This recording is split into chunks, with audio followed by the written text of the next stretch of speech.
C'est bon. C'est bon.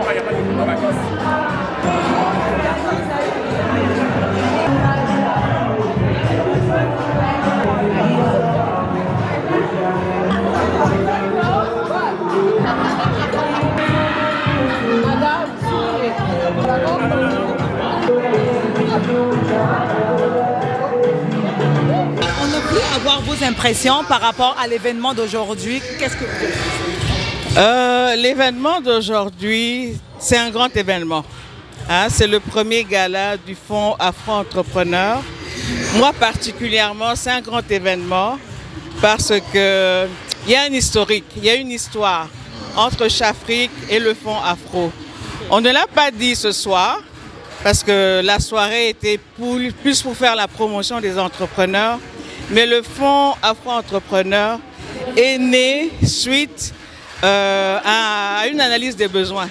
Ce sont les communautés noires qui avaient demandé au gouvernement de mettre sur pied des mesures pour soutenir l'entrepreneuriat des communautés noires. Et moi, comme Chafrique, Henriette Kandoula, j'ai fait partie du groupe de travail. En 2005, il y a eu un groupe de travail mené par le gouvernement, le ministère de l'économie et le ministère de l'immigration, qui a demandé au groupe de travail de réfléchir et de proposer un plan d'action. Il a demandé quelles sont les mesures que le gouvernement du Québec pouvait mettre en place pour soutenir l'entrepreneuriat des communautés noires. Pour faire une histoire courte. Sarah, I'm the founder and creator of Inheritance Curl Spa. We are a company, we are Curl Spa, literally for all coily, and natural hair. And we are so honored today to receive this prize.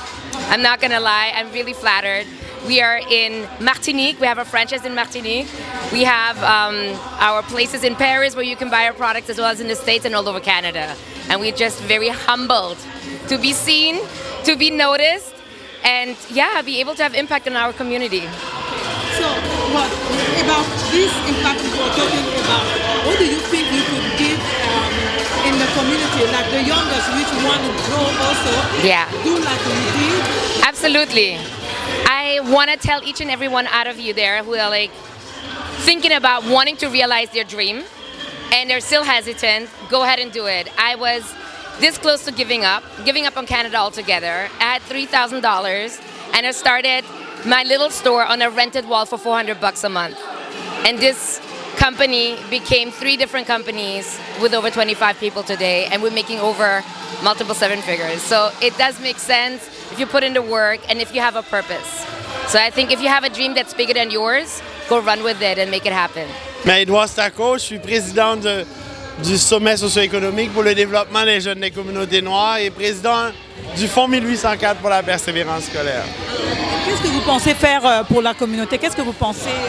Écoutez, moi je pense que la communauté, c'est une communauté remplie de talent. Quand on est dans des événements ce soir, on voit les gens qui sont récompensés, mais dans tous les domaines, dans les arts, dans la culture. Et ce soir, c'était les entrepreneurs, mais des entrepreneurs variés. Donc c'était un beau moment. Et comment pensez-vous aider les autres entrepreneurs qui voudront aller dans le même sens? Écoutez, nous, au sommet, on travaille à la base. On a des programmes, un programme qui s'appelle RIDE, où il y a 7 centres à travers le Québec. Mais on travaille beaucoup avec les très jeunes. Pour avoir des entrepreneurs qui arrivent à recevoir des prix, ça prend des jeunes qui explorent, qui font des laboratoires d'innovation, qui innovent.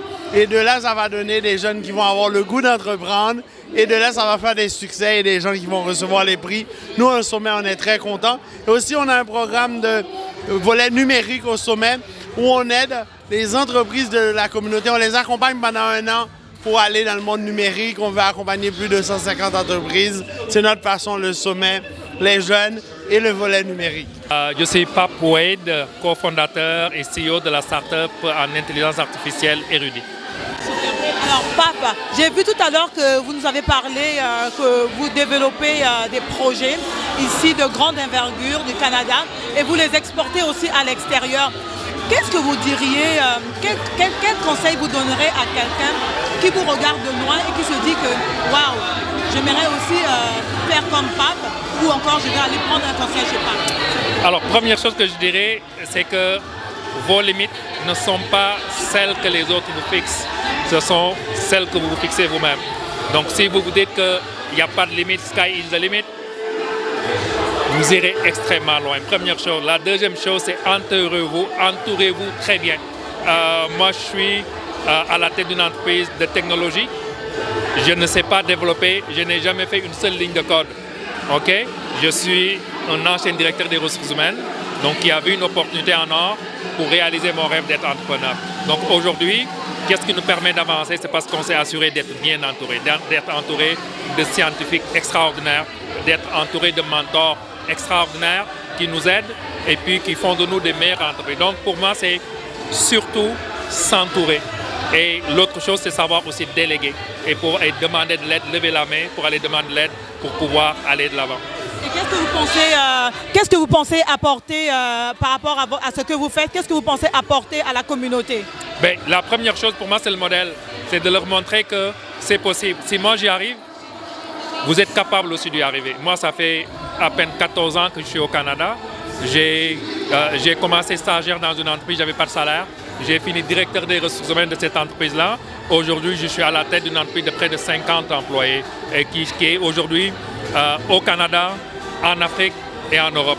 Donc oui, c'est possible. C'est le message que je leur lance, c'est possible. Le deuxième message que je leur lance, c'est croyez en vous. C'est important de croire en nous. Parce que l'enjeu qu'on a dans notre communauté, c'est qu'on n'a pas beaucoup de modèles. Les modèles, malheureusement, sont dans leur coin et font leurs affaires. Donc aujourd'hui, il est plus que jamais grand temps. Il est urgent pour nous que ces modèles-là puissent sortir, qu'on puisse les voir, puisse parler à notre communauté pour qu'on puisse se dire c'est possible et on est capable d'avoir un gros impact à travers l'entrepreneuriat. Chez Érudit, on y croit énormément. Qu'est-ce que vous direz à quelqu'un qui voudrait faire comme vous? Quel conseil vous donnerez? Je lui dirais de bien s'entourer, de se faire confiance et d'accepter les non. D'accepter, même si on te dit non, de continuer à avancer parce que... Pouvez-vous nous dire dans quel domaine déjà? Moi, je suis comptable, donc notre firme est une firme qui offre des services comptables de consultation et de l'impartition de ressources en finance comptabilité. Donc, on est une équipe de 14 consultants et employés. Donc, c'est notre 4e année d'existence. Oui, alors mon nom c'est Moucha Galoussa Chigo, directeur général de l'Afro-Musée. L'Afro-Musée, son nom officiel, c'est le musée afro-canadien. Pour l'événement que nous avons vu aujourd'hui, qu'est-ce que Afro-Musée peut nous dire par rapport à la communauté afro-descendante?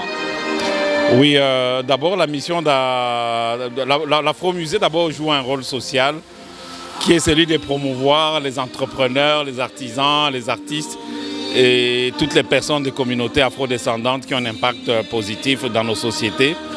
Et quoi de mieux qu'une institution qui représente les entrepreneurs, qui travaille essentiellement sur l'entrepreneuriat, comme le faux Afro-entrepreneur.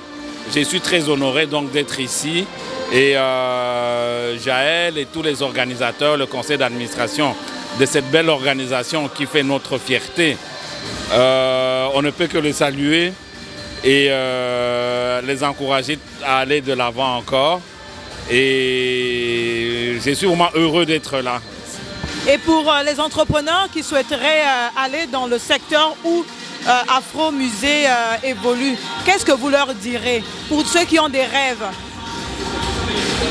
Le rêve, sans l'action, ça ne vaut absolument rien. Enfin, ça reste juste un rêve. Donc, c'est d'agir. Et souvent, avant de se lancer en entreprise, souvent on essaie de réunir toutes les cartes, d'avoir le plan d'affaires le plus parfait, où il n'y a pas une petite virgule qui manque. Et ça, c'est pas toujours bon. Donc c'est l'action qui compte. Et c'est sûr qu'il faut la planification, mais planification et action, les deux vont de pair. Donc planifier, faire ses calculs, mais surtout passer à l'action. Voilà. On a vu que vous avez eu un trophée le plus grand. Qu'est-ce que vous pouvez donner comme conseil? Qu'est-ce que ça vous fait aussi? Non, tu peux aller. Non, mais moi, je suis sans mots. Comme j'ai dit durant notre speech, on ne prend pas le temps de nous donner de la recognition. Alors, c'est vraiment, pour nous, c'est vraiment important d'être reconnu par notre communauté. Comme ça veut tout dire pour nous. Moi, la seule affaire que je peux dire, c'est juste continuer à chase tes rêves. Aller, parce que moi, jamais dans ma vie, j'aurais pensé que j'allais gagner quelque chose parce que j'ai décidé d'être un entrepreneur. Jamais, jamais, jamais. Mais peu à peu, c'est possible. Surtout les gens de mon communauté. It's possible, believe in yourself. Ça, c'est la seule affaire que je peux dire présentement. Je suis la directrice régionale de Evol pour la région de Montréal. Alors, qu'est-ce que vous faites dans la communauté? Dans la communauté, nous, on a un fonds d'investissement et on soutient les entrepreneurs dans leurs projets de croissance, de démarrage, d'acquisition. Donc, on a du financement et donc, on croit beaucoup à la diversité, aux entrepreneurs noirs. On leur donne les moyens de réussir leurs projets. Alors, par rapport à cet événement, qu'est-ce que vous pensez que la communauté pourrait En fait, le Fonds Afro-Entrepreneur, c'est un de nos partenaires. Ça fait longtemps qu'on travaille avec Jaël, avec Josette. On collabore souvent justement pour soutenir les entrepreneurs des communautés noires.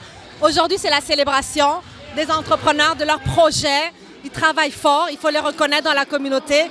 Il faut qu'on puisse savoir qui ils sont, leur réussite. Alors, on est là pour les soutenir et les encourager à aller plus loin. Donc, c'est une célébration de l'entrepreneuriat des communautés noires. Bonsoir. Alors, on est heureux d'être ici. Je voulais juste savoir, quelles sont vos impressions par rapport à cet événement?